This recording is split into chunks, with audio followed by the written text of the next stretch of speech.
Welcome to One Word a Day. I'm Sophie, your pilot into the universe of Chinese. Let's review what we talked about this week. Either is wash or water related, other type of wash. Okay, the first one is wash and wash feet. It came from the concept of first, which was deformed or transformed a foot symbol, 3 toes with a sole, in front of a person. That spatially means somebody is walking in front of you. And we use the foot in the front, which means first imagery, placed next to the water to mean feet. And we can see the top here is totally transformed. We couldn't tell. And we have the water symbol simplified. And this is the contemporary simplified version of the human figure. 2-leg stand being, but that's my first impression, but actually it's a profile view. And this is the front, this is the back. After the transformation, it doesn't look like a human's back anymore. All right, 早 is washing your, wait, did I made a mistake? This is washing your hand. Okay. I guess I made a mistake over here, but this is hand washing, not feet washing. Feet is 洗澡, is hand washing, and we compare the hand washing of rubbing your hand in water, create a lot of noises to the noise the birds make in the trees. So these 3 mouth symbols is the birds in the tree. This is the tree, right? So that noise paired with water describe the hand washing audio effect. Okay, and so basically this right side is the same, except the tree we flatten out the top to make it a flat. And here we only have the tree. We get rid of the bird. And the tree washing, Chinese use that to symbolize hair washing, because for Chinese, the way trees grow out of earth is similar to the hair grow out of a skull, and both doesn't have the sense of pain. So there are some similarities between wood and hair. So Chinese use water next to wood to mean wash your hair specifically. And again, we flatten the canopy curve of the tree, make it a flat, easy to write. And now when it comes to washing the whole body, we have the valley on the right side, 骨. The whole thing pronounced as yu. And so this 骨, this valley, because Chinese believe that the body is like a vessel. It's like a valley. And we use the valley imagery to mean we contain everything, every vital organs ourselves within the valley of ourselves. So that we use that valley to symbolize the body. So here, the bottom here in the Xishen's 2,000 years ago's dictionary is more like a stylized. Basically, these are splashy water symbols to imply the water is trickling down toward the lower point of this mountain. So if you picture mountain and then valley is between the mountains, water is for sure is going to flow in there, right? And that part is almost like the mouth of the mountain, I guess. So here, the bottom part, the stylized the water sign, and in more ancient version is we do see a person making splashes in a bathtub. So the bottom, instead of the mouth symbol, was a container, a bathtub, ancient version. So this yu, it's hard to say. It's a simplification of the seal script version of Xushen's 2,000 years ago's dictionary. It could be even earlier version that contains the person in a bathtub with water splash. Either way.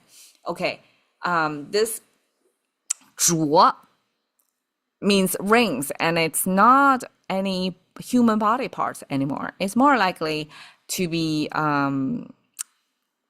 besides human. You can draw human. You can definitely rinse our body parts, but you can also wash clothes. And ancient practice of clothes washing without a washing machine back then, right, was take your laundry basket to the river and kind of knock or rub, making lots of rings and splashes by the river. And that's the ancient practice of rinsing. So this is not our direct body, but what touch our body, our clothes.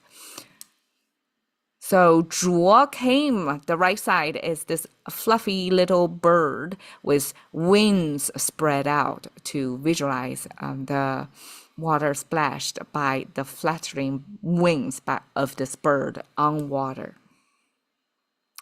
So here is a simplification of the wings. The wings used to have 3 stripes here to mark the many feathers on the pair of wings. And contemporary version just get rid of the 1 line and just 2 dots under this kind of rectangular. So it got streamlined, simplified, but still in contemporary Chinese, we can recognize that's a pair of wings. And the last one, D, this is a lot more complicated. It means scrub. So compare with like when we wash our body, our hair, our hand, feet, whole body is kind of a gentle wash, right? This one is more aggressive wash. It's more scrubbing kind of wash. The goal of this type of this wash is to make sure all the stains, blood stains, and I guess animal bile deposits were removed from the slaughterhouse for animal sacrifice. So this level of scrubbing is for God pleasing. It's not self-care of like human body. So this scrub is made of this extended or long continuous piece of wood or branch or twig that gets pretty sturdy when bundled together with the end trimmed. So it's like even surfaced, almost like a contemporary scrub. You have a scrapey surface, so you can apply force on there to scrub. So this is the ancient solution to clean the stony floor after the slaughter. Okay, so here we have the word symbol. Instead of writing word symbol as regularly as before, let me see, we have mu, right? Sorry, I'm getting back to show you the word symbol. So you see the contemporary word symbol here. It's connected to this cross symbol to already simplify and streamline of the root of the tree. So instead of this big arch, we flatten the canopy and attach the root, supposedly root branches, to the top canopy. So it kind of get rid of the trunk portion of the original tree symbol, right? But it's connected nonetheless. Versus this D, we have the word symbol at the bottom. Sorry, bear with me. I don't know how to jump between pages. So you see here, we have the word symbol at the bottom, but instead of having the stroke attached to this intersection of the cross symbol, which is the canopy flattened and the tree trunk, we use 2 dots over there. So that's another way of simplifying the word symbol, make it into something else. And we add the hook over here, I guess for the ease of connecting to the next visual elements, next stroke. And also the top, this continuous flowing as if wading through water with a handheld stick, which is everything shown in this picture, that steadiness and continuous water flowing paired with the wood to mean the extended long strip of wood, branch or twig, together make that broom scrub thing, ancient slaughterhouse.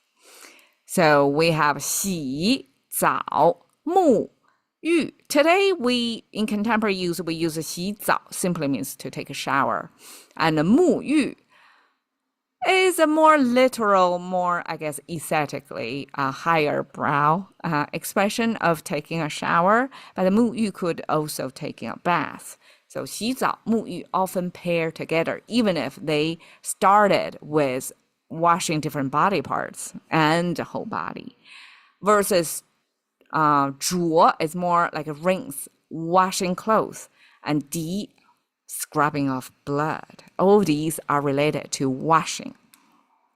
And you can see, compared with the ancient version, all the water symbols got streamlined into 3 dots. And well, the wood is easy to understand, right? The curve just flatten out. That's easy to visualize. But here, the original meaning, the original visual of the foot symbol got transformed into something we couldn't recognize.